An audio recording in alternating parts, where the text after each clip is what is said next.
Welcome back to another brand new episode of Celebrate Ottawa.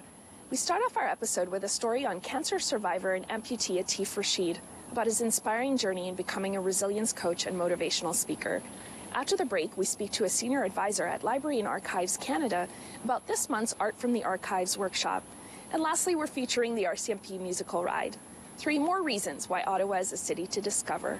First up, an interview with Atif about his Inspire1 Impact Billions movement.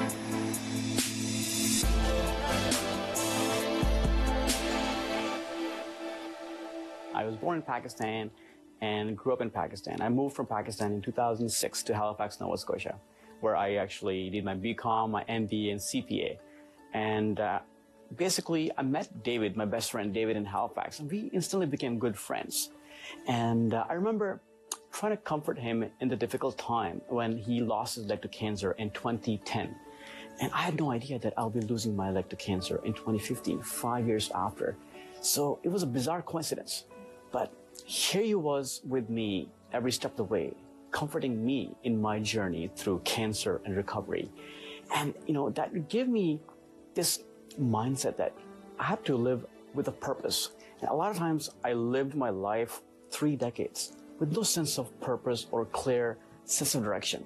And I decided to make it my life's mission to seek a clear purpose, but not only that, help others as well to find their purpose in life.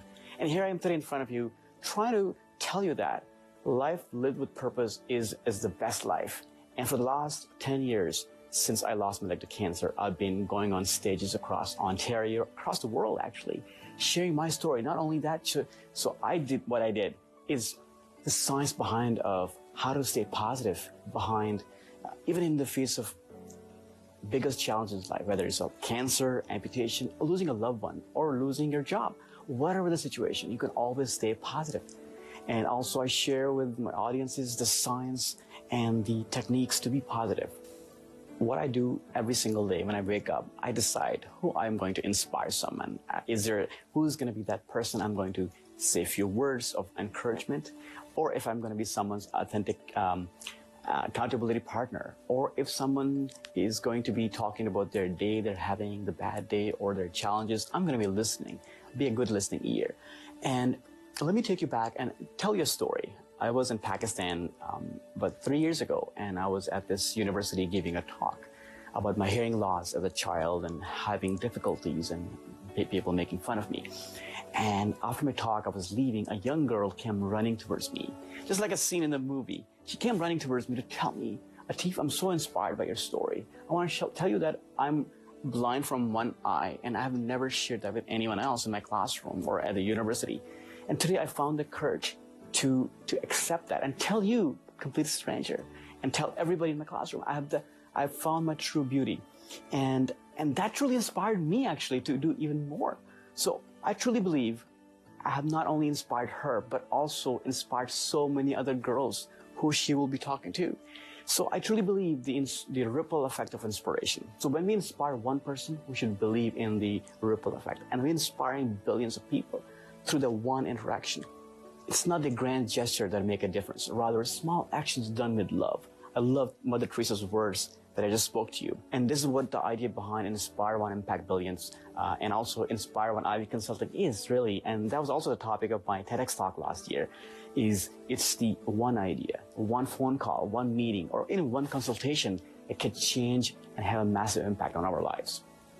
Every one of us is going through some challenges, whether you can visibly see someone with a missing leg or whether someone's internally going through some challenges. And I see the world is divided more than ever before, where there's global conflicts, wars, job loss, job cuts, and there's economic collapse happening. Everywhere you see, there's problems happening. So what we need right now is to be more resilient workers, leaders, more resilient basically change makers. Personally, what helped me when I went through my own challenges as growing up in Pakistan with hearing loss, as a child abuse I went through, and going through my cancer diagnosis and all recovery, and raising a child who was 11 months old, I realized what really helps us to be prepared for the challenges. Not that I just had cancer now, I'm going to be prepared now. No, you have to be prepared for that next challenge now. And then you can really persevere through those challenges very easily, because all it takes is that regular daily practice. Just like going to the gym every single day, you build your muscles. And scientifically it's proven that we have to practice our positivity muscle daily, our resilience muscles daily. I remember the words from Wayne Dyer. He said, when you change the way you look at things, the things you look at change.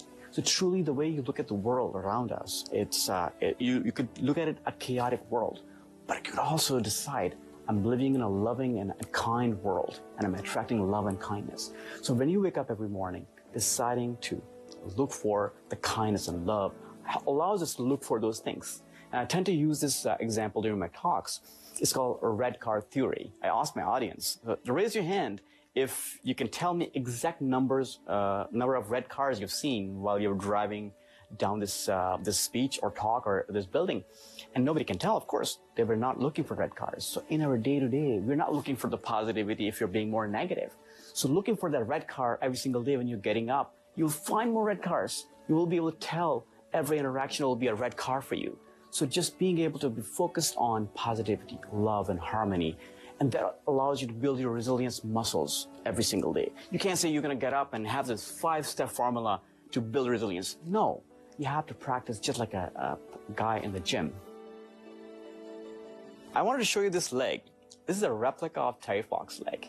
Imagine, this was the leg, the kind of leg he was wearing 44 years ago. And you can see my leg, it's just much more advanced leg. This leg is $120,000 leg, very expensive. And the leg that he was wearing 44 years ago when running his Marathon of Hope, $3,000, much cheaper and very basic. Not a lot into it. Think about it. And what he did was amazing. And we will remember him. We will follow his footsteps until the end of times. Why is that? I truly believe he had a dream. He had a purpose to pursue.